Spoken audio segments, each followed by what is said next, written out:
l'actualité dans notre pays, mais elle est davantage dans cette ère post-Covid marquée par une succession de crises et de chocs invraisemblables. Les séquelles de la pandémie s'imbriquent avec les implications du conflit en Ukraine, dont notamment les perturbations des chaînes d'approvisionnement, l'accélération de l'inflation et comme corollaire, une hausse des taux, un durcissement des conditions de financement, un ralentissement de l'activité économique et tout récemment encore l'enclenchement de ce qui peut devenir une crise bancaire aux États-Unis. Tout cela vient se recouper avec des changements de paradigme déjà à l'œuvre, liés à la transformation digitale, la fragmentation géopolitique, ainsi que la montée du souverainisme économique et des exigences en matière climatique. C'est donc cet environnement externe globalement défavorable et incertain que l'économie nationale est appelée désormais à évoluer. Jusqu'à présent, même si ces performances structurelles restent en deçà des espérances, nous ne pouvons que saluer la résilience notable dont elle a fait preuve, fruit d'efforts de réforme depuis plusieurs années. Cette conjoncture complexe nous amène à des arbitrages encore plus difficiles.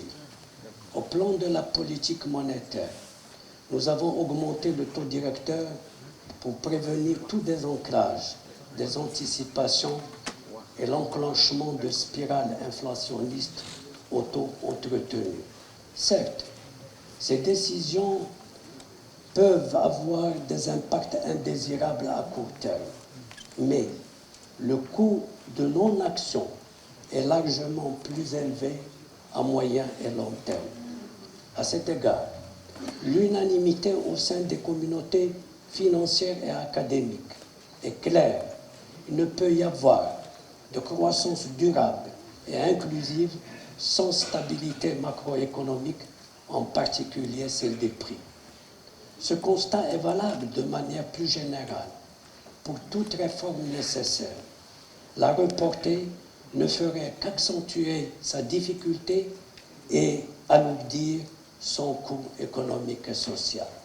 Aujourd'hui, devant un agenda de réformes chargé et des pressions sur les ressources de l'État, le grand défi est d'opérer un saut qualitatif et quantitatif de l'investissement privé au bénéfice de la croissance et de la création d'emplois.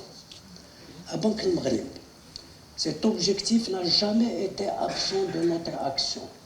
Nous poursuivons en effet les efforts dans tous nos domaines d'intervention en faveur notamment de la TPME pour faciliter son accès au financement à travers des programmes dédiés, la diversification d'instruments de financement. Nous travaillons de façon permanente à l'amélioration de la relation banque-client, à la promotion d'une concurrence saine, à la digitalisation des services bancaires, en veillant également de très près sur la solidité du système bancaire à travers la mise en œuvre de règles prudentielles en ligne avec les standards internationaux.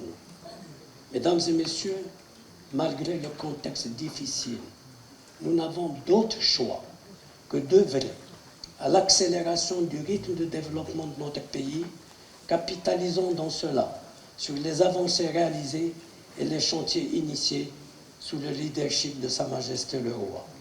Nos atouts sont la stabilité politique, un agenda de réformes important, un environnement des affaires largement assaini, un système bancaire stable et compétitif, ainsi qu'un positionnement international privilégié. C'est à la faveur de ces atouts que notre pays engrange des succès notables. J'évoquerai, comme le chef du gouvernement l'a précisé, la sortie de la liste grise du GAFI, l'attractivité comme l'illustre le volume annuel des IDE, et le succès de la dernière émission du Trésor, la confiance des institutions internationales, comme en témoigne l'accueil des assemblées annuelles du Fonds et de la Banque en octobre prochain à Marrakech, et nous l'espérons, l'octroi dans quelques jours par le Fonds monétaire de la ligne de crédit modulable qui constitue, selon ses propres termes, une consécration de la solidité des cadres de politique économique et du bilan du Maroc. Mesdames et messieurs, pour consolider les avancées et réaliser les objectifs que s'est fixé notre pays, il est impératif, comme l'a précisé encore une fois le chef du gouvernement, que toutes les parties prenantes fassent converger ensemble leurs actions et leurs efforts. Cela ne peut se faire qu'à travers un dialogue permanent, le suivi régulier et l'évaluation, le tout en synergie et dans un esprit constructif, loin de toute surenchère et invective. Dans ce sens, Banque Mali s'engage devant vous à renforcer son rôle de conciliateur, comme elle l'a fait en 2016, en 2019, lorsqu'elle a réuni les représentants de l'entreprise avec le système bancaire et plus récemment, lorsqu'elle a organisé plusieurs rencontres entre les représentants de la nation et les présidents des banques.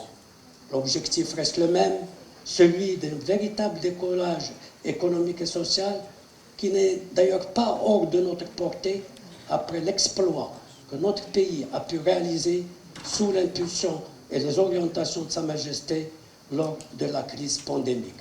Je vous remercie. قبل المغادرة لا تنسوا الاشتراك في قناة العمق المغربي وتفعيل الجرس ليصلكم كل جديد، ولا تنسوا مشاركة الفيديو والضغط على زر الإعجاب.